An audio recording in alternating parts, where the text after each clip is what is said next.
Hello, my name is Attorney Brian Pendergraft, and this is a presentation on joint venture agreements for real estate investors using co-wholesaling and a co-fix, hold, and flip as examples. You can download the slides for this presentation at www.tpf.legal/JV. Disclaimer: this is legal information, not legal advice.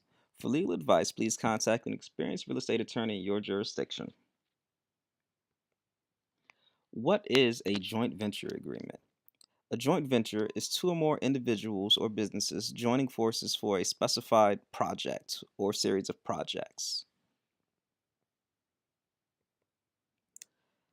Real estate joint venture examples: co-wholesaling.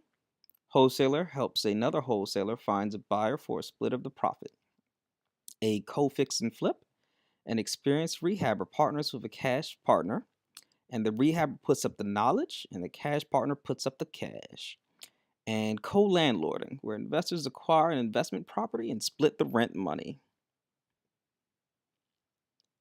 How joint venture agreements are structured. There are unlimited possibilities. It could be a jointly owned corporation or group of corporations, a general or limited partnership, a limited liability company, or it could be done contractually. The examples I'll discuss are using a limited liability company and doing it contractually. Contractual example: the co-wholesale joint venture agreement.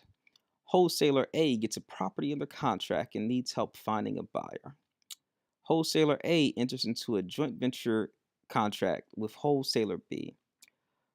Wholesaler B markets the property and finds rehabber C, a buyer for Wholesaler A. Wholesaler A assigns his contract to rehabber C. All right.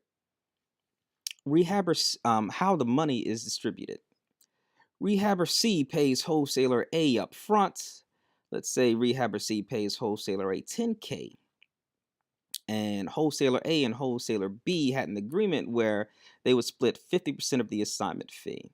So Wholesaler A would then write Wholesaler B a check for $5K, and he could also issue him a 1099, reported on his taxes.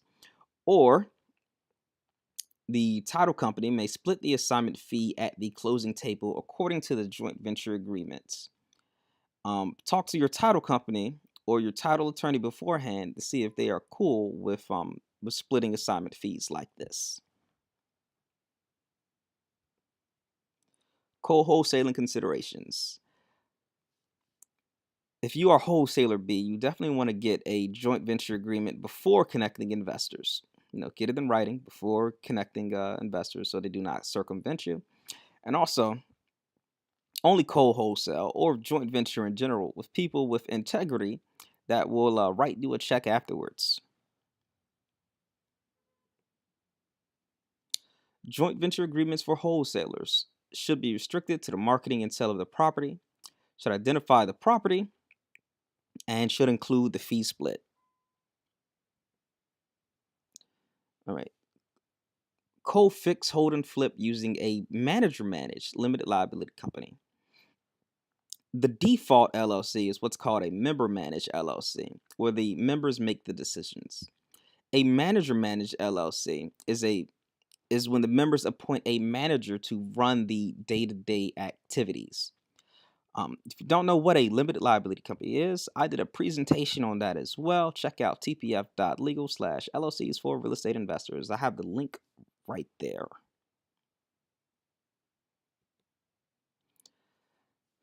Manager-managed LLCs with an experienced investor as the manager and a cash partner. Investor D is super real estate savvy, but does not have any cash. Cash partner E does not know anything about real estate investing, but has lots of cash.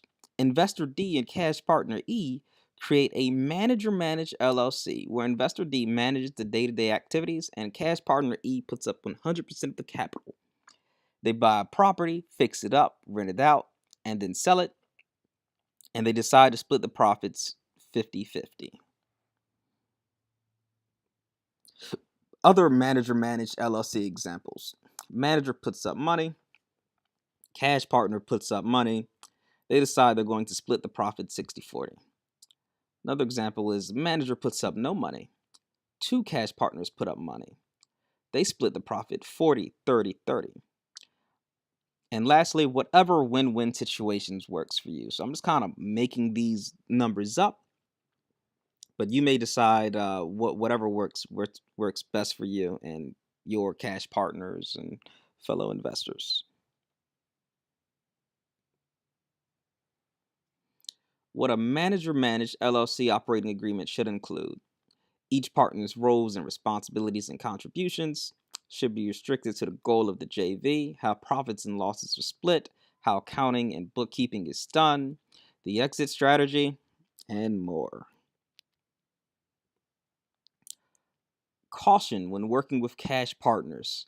Securities Law for Real Estate Investors 101. Make sure you do not accidentally create a securities offering if you do not intend to. A security is when someone invests money, expects money in return, but has no control over the business. So even in manager-managed LLCs, the cash partners should be able to vote on major decisions, such as whether to buy a property or to take on debt, things of that nature.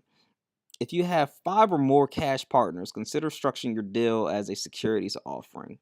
If you have 10 or more cash partners, you probably do have a securities offering. Securities offerings are regulated by the U.S. Securities and Exchange Commission.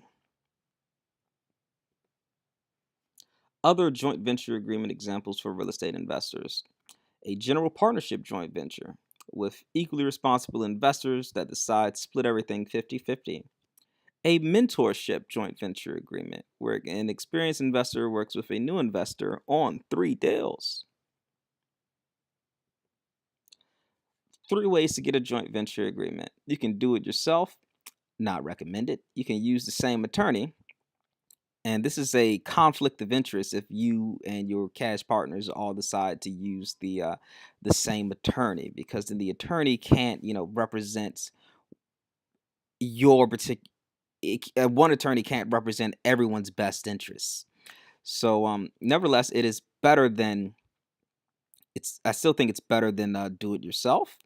And lastly, your own attorney, which is what I recommend, because if you have your own attorney, then they can represent your best interests. But no matter what you do, make sure that you get it in writing. Need an attorney drafted real estate joint venture agreement, Maryland and DC only. You can contact attorney Brian Pendergraft. You can hit me up at info@tpf.legal. You can call me at 301-200-0777. Or you can find me on Instagram at Pendergraft Firm. So if you need strong representation, contact me. Thanks for watching. And as always, don't be a landlord, be a planlord. If you like this presentation, you can check out my Facebook group, Planlord, legal information for real estate investors, and you can find it at this link, facebook.com/group/planlord. Thanks again for watching, and again, you can get these slides at www.tpf.legal/JV.